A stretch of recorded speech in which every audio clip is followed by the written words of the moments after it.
Yes, people, welcome back to the Red Zone. I'm AJ, and this is all your Manchester United sports, entertainment, and news updates.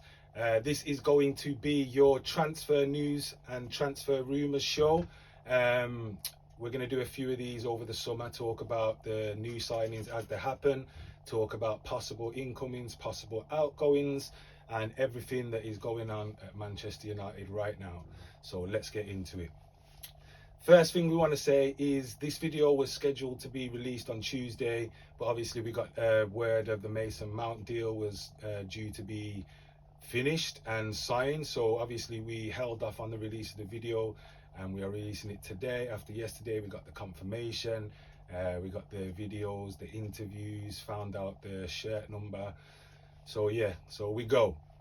First thing is, obviously it's good to finally get one over the line.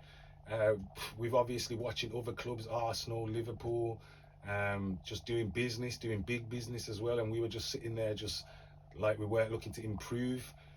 Obviously there's things going on behind the scenes what are making it more difficult to go out there and get business done, but you'd like to think with the progress Ten Hag showed he can get with the club in the space of 12 months that he's got to be backed, man, and he wants to be backed early so he can get these players that he wants in before pre-season, and then obviously we're good to go August when the Premier League starts. Do you know what I'm saying? So yeah, we'll touch on obviously we'll start on the Mason Mount deal, then we'll touch on a couple of close ones, and then we'll discuss some outgoings and possible signings. But yeah, the Mason Mount deal, so 55 million rising to 60. 1 year left on his contract, make of it what you will. If he turns out to be the player what a lot of people, especially Chelsea fans, believe he's capable of being, and him being in England international, you might say that it's a good deal. Do you know what I'm saying? We paid 60 something for Casemiro, and look what's happened there. He's not as old as Casemiro. If you look at his stats as well, since he made his debut for Chelsea, the kid's first on everything: goals, assists, chances created, dribbles, minutes played, appearances, all that sort of stuff. He's top on it. It's only really the last season what he's dropped and didn't really have a good season, but we all know what was going on with Chelsea. The whole club on and off the field didn't have a good season, so you can't really read too much into that. Obviously Ten Hag likes him. Liked him ever since Mount had the loan deal from Chelsea at Vitesse Arnhem, I think it was, in Holland. Pretty sure he got into double figures on goals and assists in that season as well, and scored a couple of goals against Ajax, and I'm pretty sure one of them was like some last minute winner. So Ten Hag's been a fan of Mount, and you can tell he's a fan from the way that he's made the signing a priority. So we have to back Ten Hag. Obviously he's got a vision for Mount, and he wants to play, so we just get behind him. Me personally, I think 55 million out of the budget that we've got at the minute didn't really make sense, especially with the position that Mount plays. Do you know what I'm saying? It's not like we're short there. So for me, I was thinking whether he's going to start every game, so that's a big chunk to spend, especially when the main target we need to get in is a striker, someone who's going to put the ball in the back of the net. Whether Ten Hag's going to go 4-2-2, whether he's going to go 4-2-3-1, that remains to be seen. But like I said, we have to trust Ten Hag. But for me, there are other positions that needed to be sorted before the Mount deal. But obviously you don't turn your nose up at Mason Mount, because we all know he's got quality and he's young and there's still room for improvement. So it's a good signing. It's just, you know what I'm saying, with the funds and everything that's going on around the club, it's just kind of penny watching at the minute, and that's what we have to say we're doing. It's not our fault as the fans. It's the fucking owners at the club and the people who are making the deals. You know what I'm saying?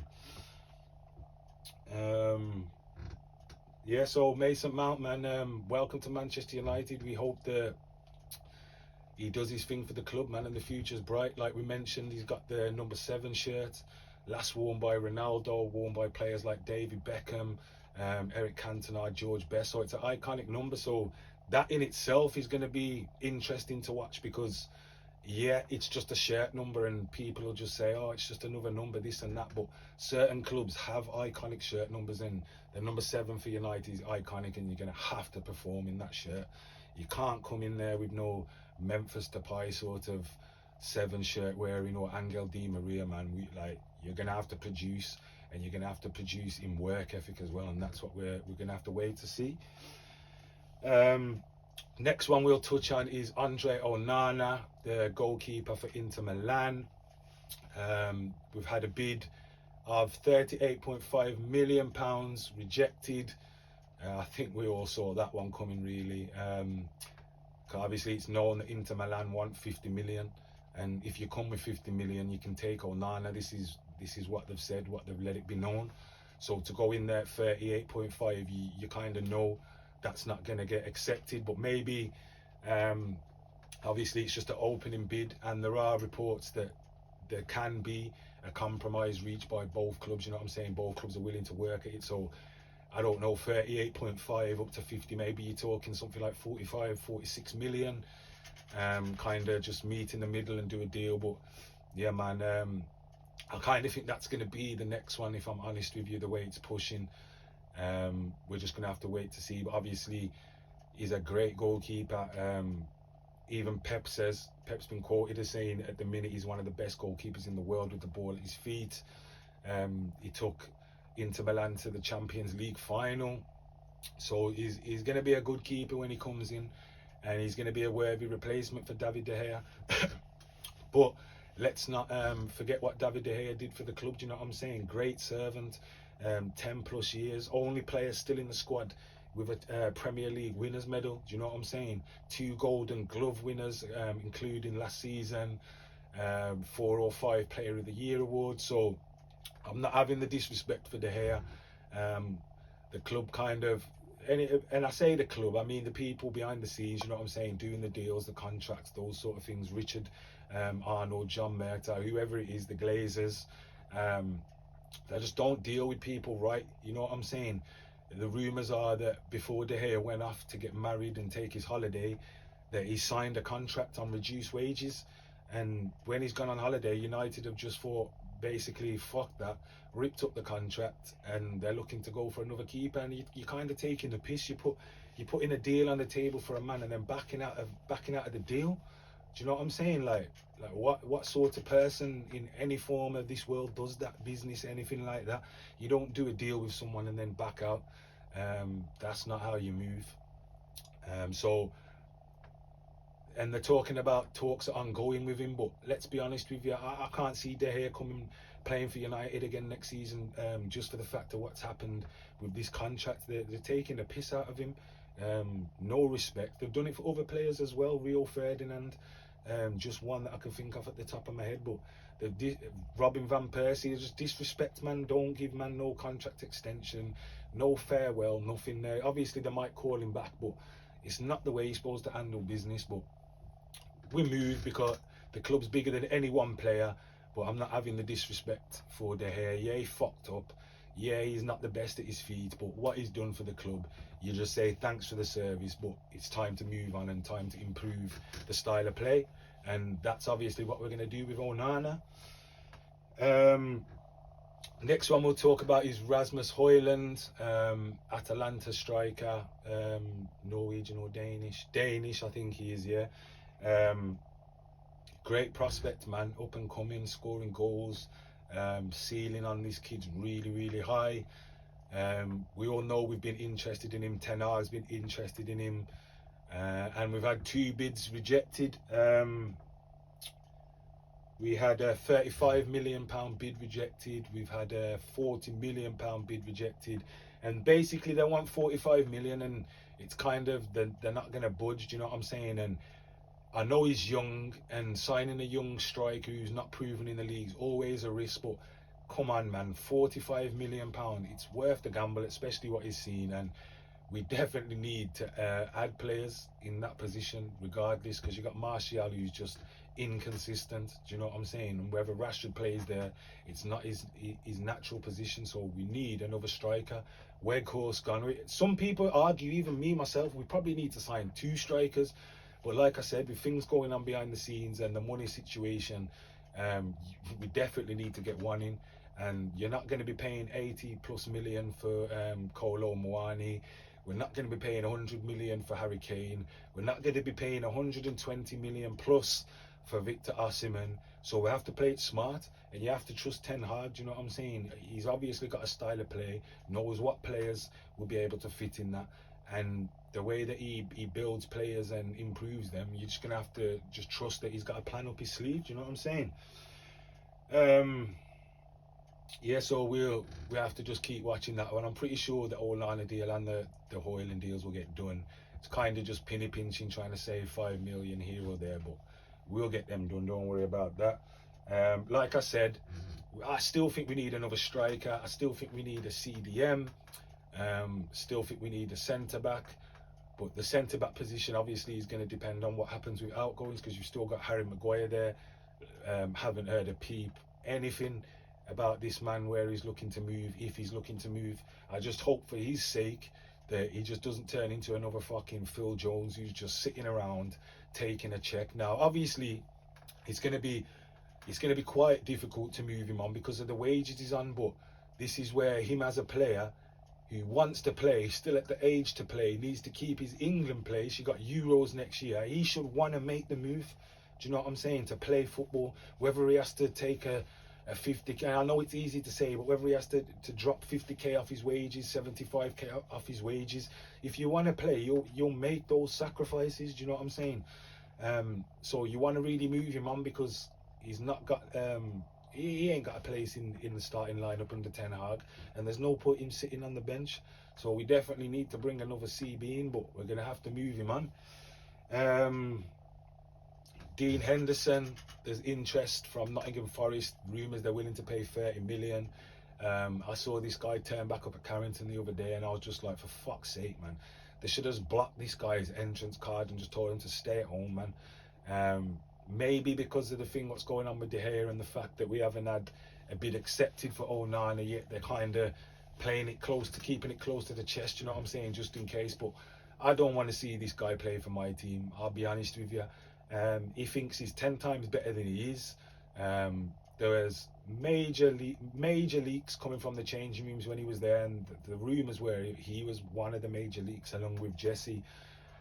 So why we would want to bring someone like that back in, I do not know. So it's best we just take the 30 million from Forest and move him on.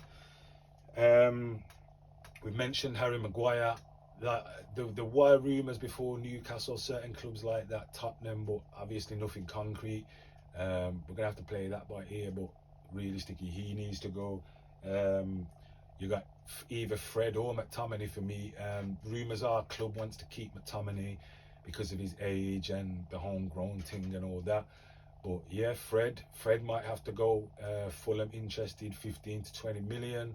There's just no point. If these players aren't going to have a place in the first team, then we might as well move them on, because you've got youth players or you've got cheaper players what Ten Hag can bring in to fight for the positions. At the minute, we're trying to build the kitty up, and the only way you can do that is by getting rid of some of these fringe players. Anthony Martial doesn't play enough games, can't keep him fit regularly enough. Great player. We love Tony at the club, but the club's bigger than any player, and this is what we're always saying. If you're not producing, and especially if you're not there enough times to fight for the shirt, you've got to go. So Tony's going to have to go as well.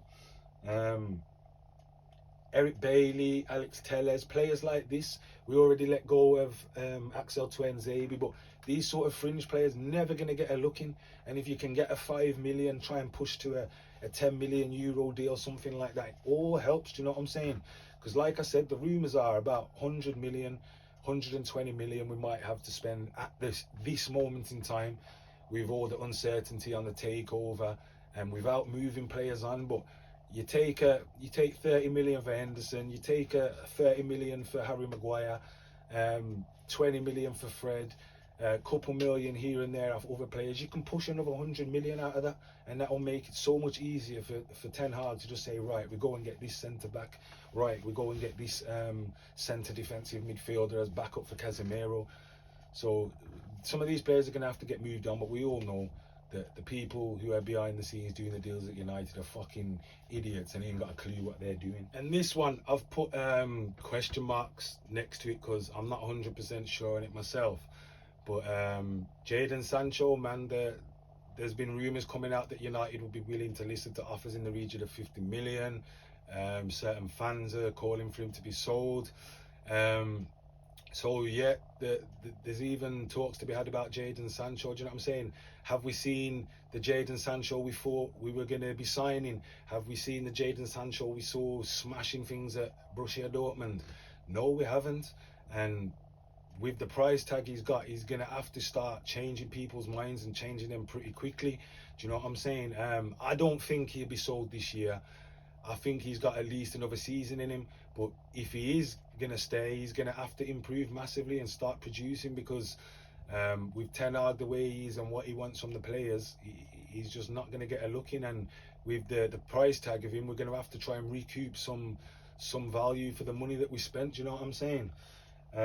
Yeah, I do want to mention though, he has had his off-field problems, so obviously we all understand that, and Ten Hag handled that brilliantly, gave him the time he needed, the space he needed, the support he needed. You know what I'm saying? So we don't want to see anyone or hear about anyone going through stuff like that. But like we've said before, the club is bigger than any one person, any one player, and the club always has to come first. Do you know what I'm saying? Yeah, and so this last one as well, it's a bit of a mad one. We all know the situation and what's going on with this player. I've said my piece on it a couple of times on the channel, and we've obviously had discussions on Instagram as well about it, and that is the Mason Greenwood situation. He still remains suspended by the club under investigation, but obviously criminal charges have all been dropped. So we're just going to have to wait to see what's happening. The rumours are that Ten Hag doesn't want to sell him, and that, to be fair, he wants to try and integrate him back into the team, but understands that that's kind of impossible this season. So the possible outcome of it is going to be that Greenwood's going to be sent out on loan to raise his profile again, obviously get match fitness and score goals, and he's probably going to be brought back to the team, and Ten Hag's going to use him. But we'll have to wait and see. Like I say, as a father of daughters, and as many fans out there are, we do understand that people deserve second chances, do you know what I mean? But when you're in this position, it's kind of hard to forgive those sorts of things and accept it, do you know what I mean? Like, regardless of that though, what he will have to deal with is week in, week out, when he's playing away games up and down the country, and probably a lot of fans at Old Trafford, he's going to get stick. He's going to get stick week in and week out. And I just don't understand why the club would want to be a part of that fucking circus. Do you know what I mean? We don't need it. We're trying to rebuild something positive under Ten Hag. We won a trophy last season. We made steps. So why would you want to drag yourself back down to every week being, you know what I'm saying, fucking chants of raper and this and that up and down the country, and the shit that comes with it in the tabloids? I just don't think we need it. But I'll have to accept it if it happens. That's what I'll have to do, because I love my club. But one thing I will say is I won't be supporting Mason Greenwood the way some people will support him. But also, people have got different opinions, and I understand that, and I appreciate that. It's good to have that sort of thing nowadays, because you don't want to live in a world where you're told what to think and told what to do. So everyone has to have their own opinion, and we've run polls on the channel and Instagram. We've had over 70% saying that they want to bring him back because he's been found not guilty, this, that. Why waste the talent? It's understandable, and I haven't got a problem with it. But for me personally, I have to go the other way, but I'll also have to accept what the club's decision is and what Ten Hag's decision on the player is, and we'll just have to wait to see what that is. Yeah, so that's about that for the transfer news and updates video. We'll have a few more of these for you through the summer window, and we'll let you know as soon as anything happens. Also with the sale of the club as well. Before I go, I want to give a shout out to Waswa Brian, who commented about the Mason Greenwood situation as well and said he wants him back at the club. Yeah, man, there's Mason Greenwood fans out there, man, and I'm not gonna say you're wrong for that. Do you know what I'm saying? We just move, and that's what we just have to deal with. Certain things out of your hands. Do you know what I'm saying? So yeah, let me know, guys, what you think on the Mason Mount deal. Let me know what you think of the Haaland deal, the Onana deal, whether you think we'll get them done. Also, let us know if there's anyone you think we should be looking at, should be signing. Drop all that in the comments below, along with any shout outs you want to get out there. Don't forget to give the video a like. Don't forget to subscribe. We're on the road to 1K, and we'd love it if you could help us out with that. Don't forget to turn on your notification bell as well, so you know when we've uploaded our most latest video. Also, check us out across the socials. That should be at the bottom of the screen now, and the links will be in the video description. And I want to say a big thanks for watching, guys. I appreciate it, and I'll see you in the next video. Peace.